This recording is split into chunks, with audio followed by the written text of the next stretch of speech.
head. Harrison Bergeron by Kurt Vonnegut. This is from Pleb Poet Books and Articles territory, April 15th. 6 comments, 550 sats. Keyan, what's this?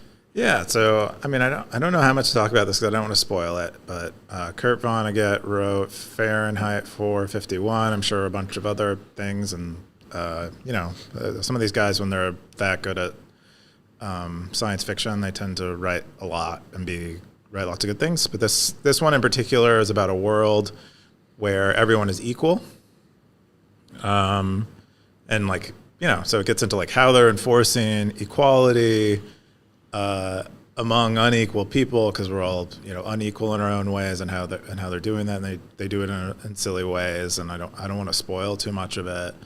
How do they get to equality? Well, I guess I can explain it, but spoiler alert. Yeah. The funniest part is like the very first paragraph. It talks about they get the equality is because they get to the 211th, 212th, and 213th amendments in the Constitution. Yeah, they handicap people. Yeah, that what they do. So like if you're, again, spoiler alert, if you're smart, what they do is they try to interrupt your thinking. One of the characters, George Bergeron, he has like an earpiece that makes a screech, like a really startling, upsetting noise every 20 seconds, so that he can't think longer than 20 seconds because he's smarter than the average person. Some people think this already exists. Oh, you mean what is it? It's like a sharp... The Havana effect? Oh, is that it?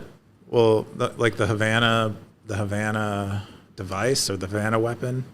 No, I wasn't thinking about that. You heard about that? Where they people think, or the people exiting embassies have been their brains have been microwaved. What is it called? I thought Havana syndrome. That's what it's called. Havana syndrome. I'm sure I'm spelling it wrong. Yeah. Refers to unexplained health experience of the United States government. Oh, wow. Dizziness. Yeah, I guess it does. Yeah, some people think it's I think people think there's like a weapon that you can kind of, without, not very invasively affect someone's cognitive abilities from a distance. Oh, I could totally see that being a weapon. Okay, anyway, let's go back. So his thinking gets interrupted by a sound device. And, if you're like very athletic, they have you like wear extra weight on your body, like just sacks of heavy things, so that you aren't more athletic than the average. If you're particularly attractive, they have you wear a mask that is ugly. If you have nice teeth, they make you wear like teeth things to cover your teeth and make them look bad. So when I read this, I just read this like 2 hours ago or an hour ago. I didn't understand the whole ballerina thing. Like, because the guy is like, he steps into the other room, he hears like a PSA from like the television set, and the guy who's like delivering the news, he can't deliver the news, so the ballerinas come in and deliver the news for him. I didn't understand that part. Oh, well, he was doing a broadcast over, like in the same, I guess, what do they call it? Set? Studio. Uh-huh. Same studio as the ballerinas. And he has a speech impediment, which is part of why they made him an anchor, is that he can't really speak very well. So he's not showing off, but he couldn't say the words that he needed to say. So he handed the sheet to the ballerina, who said the words that he needed to say. That was really all that there is there, is like he couldn't do his job, which is like, yay, he can't do his job, he's average. But that doesn't make any, but what is that? I didn't understand that part. Like, what was the point of that part? The point of that part is that they're not allowed to be exceptional at their jobs. Oh. Yeah. Because you have to be average at your job. And, average is... yeah. Well, anyways, it gets to the end, and then there's some lady that comes in and starts... Well, it's not average. You actually have to be equal. Because an equal means you have to lower everyone who has accessibility down to the lowest ability. Well, it gets to the end, and they just start shotgunning everybody for some strange reason, which, yeah.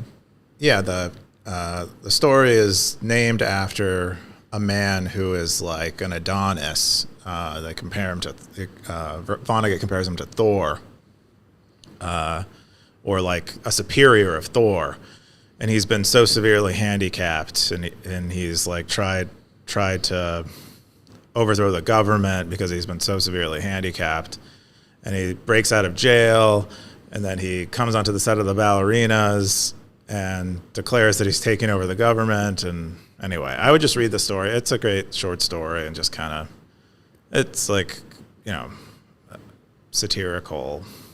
Yeah. It's not that serious. It's kind of tongue in cheek, but it does paint a picture of, why equality of outcome is maybe not great.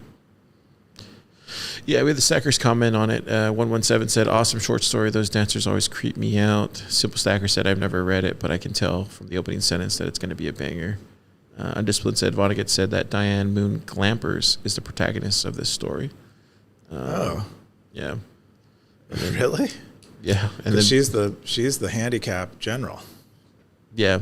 And then Bishop said the year was 2045 and everyone was finally financially equal. Oh, don't read this. This is like some AI slop. Oh, okay. I guess he's just trying to do like a Bitcoin angle on it, which is very possible. Very, very possible. Some people say, government's trying to handicap Bitcoin right now, Keyan, with all these stable coins. They're trying to handicap it? How? With all these stable coins. You think, how would it handicap Bitcoin? I mean,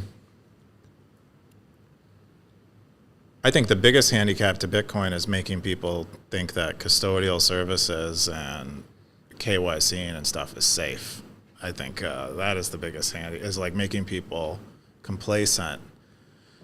Getting a lot of hash power in the United States because we're friendly to crypto, and then a new administration comes in and it flips the script, and now all of those lists on KYC that are reported to the government are now held in the government, and our technologies are sort of handicapped.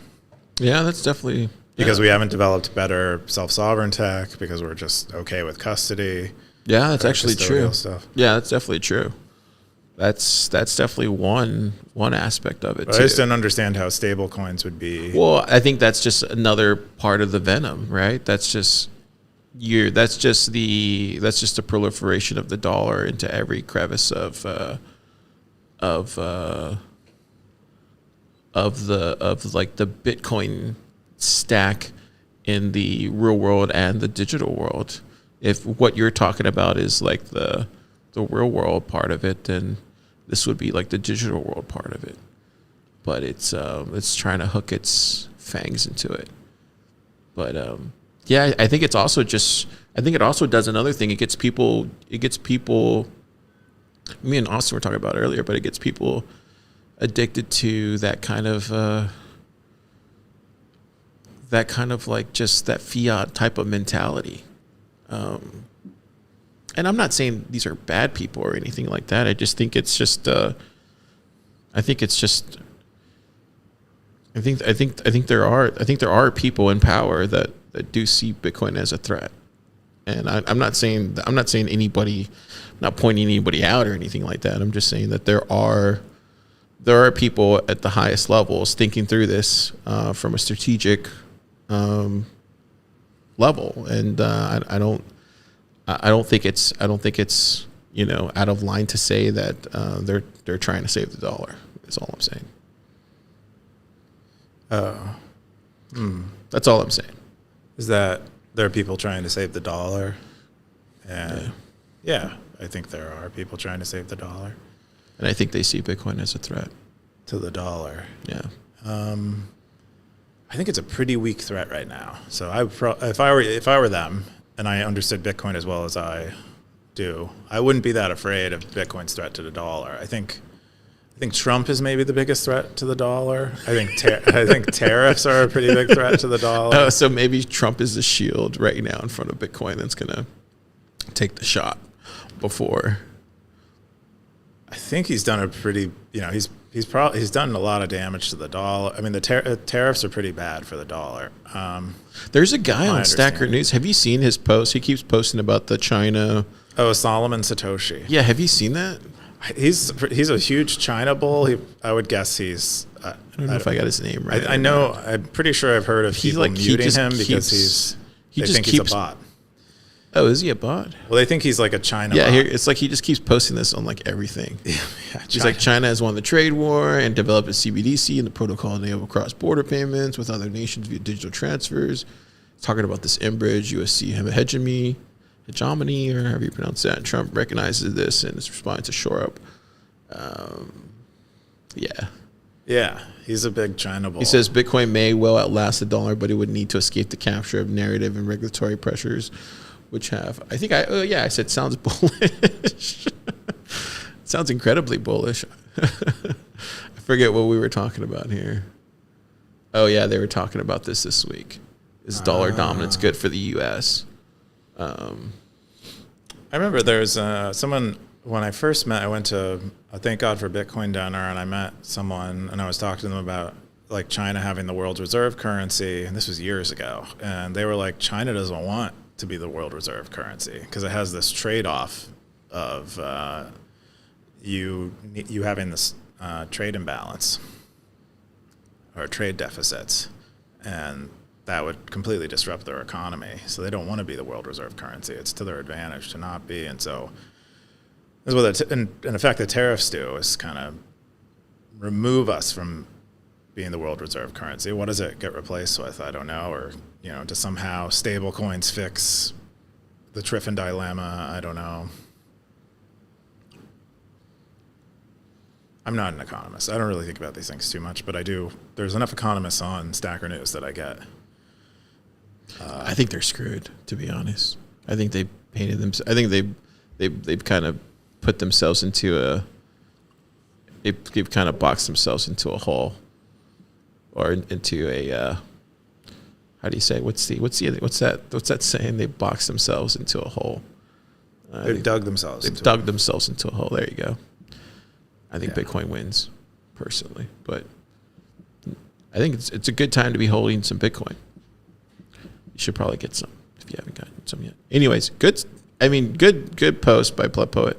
Not a lot of people are thinking about this, but it got me thinking about a lot of this kind of stuff, dollar stuff, Bitcoin stuff.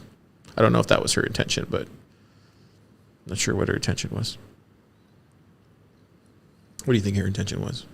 I think they're definitely not her intention. I believe she was probably just looking to share a story that they liked. Maybe they were thinking about equality a lot. But, and it has dancing in it. And, yeah. Oh, she was probably a ballerina at one point. Maybe that makes sense. As most. Oh, we were taking it to a whole other extreme.